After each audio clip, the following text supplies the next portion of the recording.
ബംഗ്ലാദേശിന് വൈദ്യുതി സപ്ലൈ ചെയ്തിരുന്നത് അദാനി ഗ്രൂപ്പായിരുന്നു. പക്ഷെ പിന്നീട് ബംഗ്ലാദേശ് വലിയ സാമർഥ്യത്തോടെ ഇത് ഞങ്ങൾക്ക് ഇനി വേണ്ട എന്നുള്ളത് അവകാശപ്പെടുകയും, പക്ഷെ ഇപ്പോൾ അദാനിയുടെ പുറകെ നടക്കുകയാണ്, ഞങ്ങൾക്ക് വീണ്ടും വൈദ്യുതി സപ്ലൈ വേണമെന്നുള്ളത്. ഇതെന്താണ് ഇതിൽ സംഭവിച്ചത്? മുഹമ്മദ് യൂനസിൻ്റെ നേതൃത്വത്തിൽ പുതിയ സർക്കാർ ബംഗ്ലാദേശിൽ അധികാരത്തിലെത്തിയപ്പോൾ ഒരു ഒറ്റയടിക്ക് അവർക്ക് ഒരുപാട് മിഥ്യ ധാരണകളൊക്കെ ഉണ്ടായി. അതായത് ഇനി ഇന്ത്യയുടെ സഹായം വേണ്ട, അവർക്ക് സ്വയം പര്യാപ്തതയുള്ള രാഷ്ട്രമാണ്, ബംഗ്ലാദേശിനെ സഹായിക്കാൻ ചൈനയുണ്ട്, പിന്നെ പാകിസ്ഥാനുമായിട്ടുള്ള സഹായം. ചുരുക്കി പറഞ്ഞാൽ ഒരു ദേശം, പുതിയൊരു രാഷ്ട്രം, പുതിയ വീക്ഷണം, പുതിയ ആകാശം, പുതിയ ഭൂമി എന്നൊക്കെ പറയുന്ന ആ ഒരു ചിന്തയിലേക്ക് കയറിയിട്ട് യാഥാർത്ഥ്യബോധം നഷ്ടപ്പെട്ടു. അങ്ങനെ അദാനി ഗ്രൂപ്പിനെതിരെയും അവരുടെ രോഷം തിരിഞ്ഞു. അപ്പോൾ അവരുടെ ഒരു ധാരണ എന്ന് പറയുന്നത് ബംഗ്ലാദേശിലെ മുൻ സർക്കാർ ഷെയ്ഖ് ഹസീന ഇന്ത്യയെ സഹായിക്കാൻ വേണ്ടിയും അദാനി ഗ്രൂപ്പിനെ സഹായിക്കാൻ വേണ്ടിയുമാണ് ഇങ്ങനൊരു വൈദ്യുതി പർച്ചേസ് കരാർ അദാനി പവർ ലിമിറ്റഡുമായിട്ട് ഒപ്പിടുന്നത്. അങ്ങനെ ഉള്ള ധാരണയിൽ അവർ അദാനി ഗ്രൂപ്പിന് കൊടുക്കാനുള്ള കടം തിരികെ കൊടുക്കാതായി. ഏതാണ്ട് $750 മില്യൺ തിരികെ കൊടുക്കാനുള്ളത്. ഇതിനെ തുടർന്ന് 4 മാസം മുമ്പ് അദാനി ഗ്രൂപ്പ് ബംഗ്ലാദേശിനുള്ള പവർ സപ്ലൈ നിർത്തിവെച്ചു. അദാനി ഗ്രൂപ്പ് എന്ന് പറഞ്ഞാൽ അദാനി പവർ ലിമിറ്റഡ്. അത് അവിടെ വലിയ പ്രതിസന്ധികളുണ്ടാക്കി. പലയിടത്തു നിന്നും വൈദ്യുതി വാങ്ങാനുള്ള പല ശ്രമങ്ങളും നടത്തി. ഈ ശ്രമങ്ങളൊന്നും തന്നെ വിജയത്തിൽ എത്തിയില്ല. അങ്ങനെ ബംഗ്ലാദേശ് ഒരു പാഠം പഠിച്ചു. മാത്രമല്ല, ഇപ്പോൾ ഭരണാധികാരികൾക്കൊരു വലിയ പേടിയുണ്ട്. അതായത് ബംഗ്ലാദേശിൽ ഇപ്പോൾ തന്നെ ടെമ്പറേച്ചർ വലുതായിട്ട് ഉയർന്നിരിക്കുന്നു എന്നാണ്. ചിലയിടത്തൊക്കെ 38 ഡിഗ്രി വരെ എത്തിയിട്ടുണ്ട്. ഈ വരുന്ന ഏപ്രിൽ ആകുന്നതോടുകൂടി കടുത്ത വേനൽക്കാലം തുടങ്ങുകയാണ്. ഇനിയാണ് ബംഗ്ലാദേശിലെ ജനതയുടെ യഥാർത്ഥ സ്വഭാവം മുഹമ്മദ് യൂനസ് അറിയാൻ പോകുന്നത്. പ്രായമുള്ള ആളായതുകൊണ്ട് ഒരുപാട് അനുഭവപരിചയമുണ്ട്. 80 വയസ്സുള്ള ആളാണ്, നല്ല അനുഭവപരിചയമുണ്ട്. അദ്ദേഹത്തിന് അറിയാം ഈ 80ാമത്തെ വയസ്സിൽ AC ഇല്ലാതെ കിടക്കാൻ പറ്റില്ല. അപ്പം മുൻവാശികളെല്ലാം അദ്ദേഹം മാറ്റിവെച്ച് സമസ്ത അപരാധങ്ങളും ഏറ്റുപറഞ്ഞു. അദാനിക്ക് കൊടുക്കാനുള്ള 750 മില്യണിലൊരു തുക ആദ്യമേ തന്നെ കൊടുത്തു. ബാക്കി തുക 2 മാസത്തിനുള്ളിൽ കൊടുക്കാമെന്ന കരാർ വീണ്ടും ഈ പുതിയ സർക്കാർ കരാർ വെച്ചു. അവർക്ക് അവരുടെ അദാനി ഗ്രൂപ്പ് അതിനെ തുടർന്ന് സപ്ലൈ പുനരാരംഭിച്ചു. നമ്മൾ മനസ്സിലാക്കേണ്ടത് യഥാർത്ഥത്തിൽ ബംഗ്ലാദേശിന് കിട്ടാവുന്നതിൽ ഏറ്റവും കുറഞ്ഞ വിലയ്ക്കാണ് ഇന്ത്യയിൽ നിന്നുള്ള വൈദ്യുതി കിട്ടുന്നത്. ഇത് ജാർഖണ്ഡിലുള്ള അദാനി ഗ്രൂപ്പിൻ്റെ താപവൈദ്യുത സൂപ്പർ തെർമൽ പവർ സ്റ്റേഷനിൽ നിന്നാണ് ഇത് ബംഗ്ലാദേശിന് നൽകുന്നത്. ഇതിനുവേണ്ടി അവിടേക്ക് ലൈൻ വരെ വലിച്ചിരുന്നു. അപ്പോൾ ആ ഇൻഫ്രാസ്ട്രക്ചർ എല്ലാം കംപ്ലീറ്റ് ചെയ്തിട്ടുണ്ട്. ഇനി പുതിയൊരു രാജ്യത്ത് നിന്ന് ഈ വൈദ്യുതി വാങ്ങുക എന്ന് പറഞ്ഞാൽ നമ്മൾ വിചാരിക്കുന്ന പോലെ എളുപ്പമല്ല. ഇതൊക്കെ എന്തുകൊണ്ട് പുതിയ ഭരണാധികാരികളത് ഓർത്തില്ല എന്നുള്ളത് അതിശയകരമാണ്.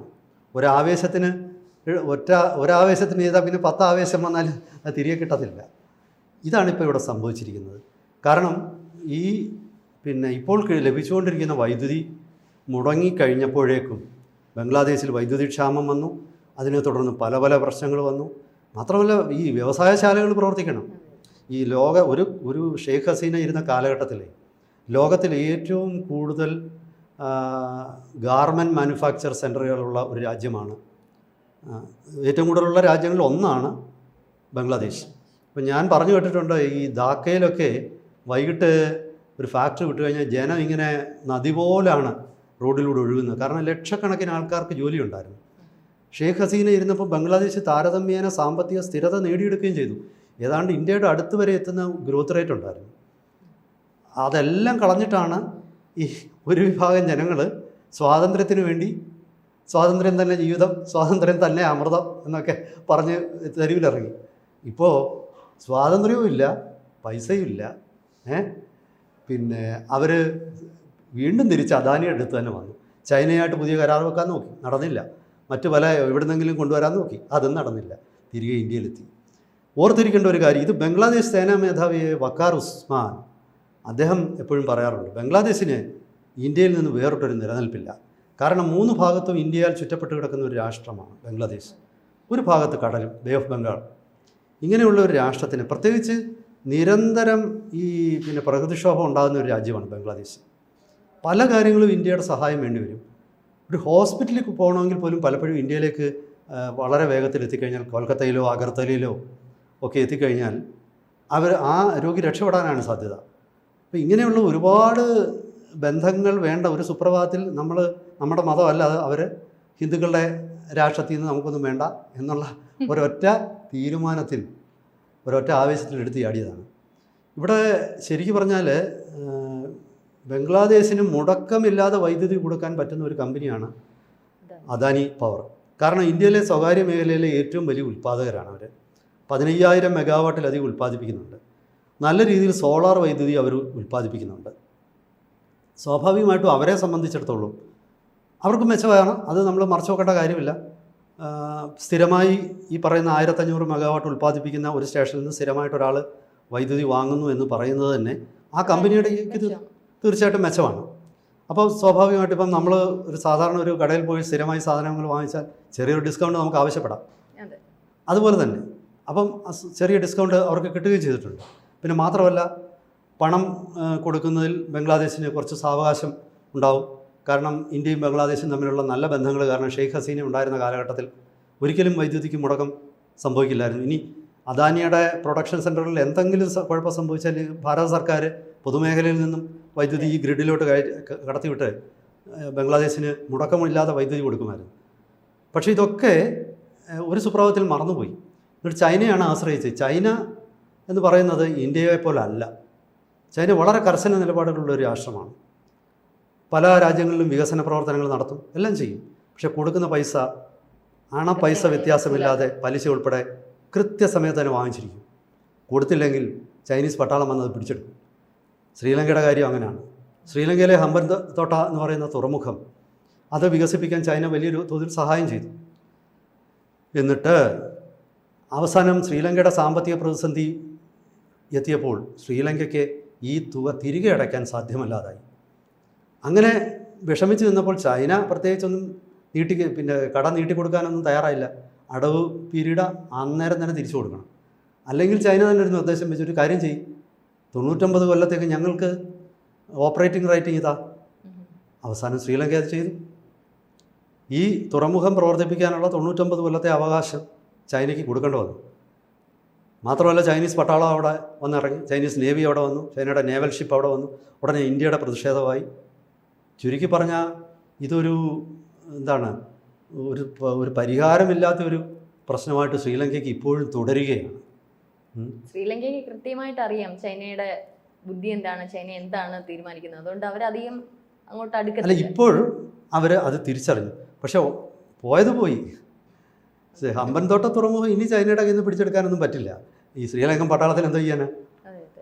ഒന്നും ചെയ്യാനില്ല. അപ്പം ചൈന ഇതേ പരീക്ഷണങ്ങൾ പല രാജ്യങ്ങളിലും ചെയ്യുന്നുണ്ട്. കടം ചോദിച്ചാൽ ആ നിമിഷം കൊടുക്കും.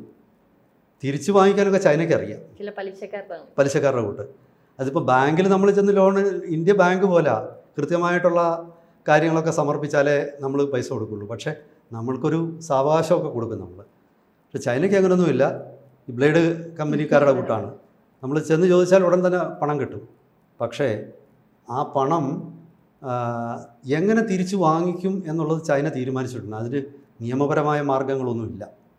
ചൈന ബലം ഉപയോഗിച്ച് മൈറ്റ് ഈസ് റൈറ്റ് എന്നുള്ള ഒരു പോളിസിയാണ് ചൈനയ്ക്ക്.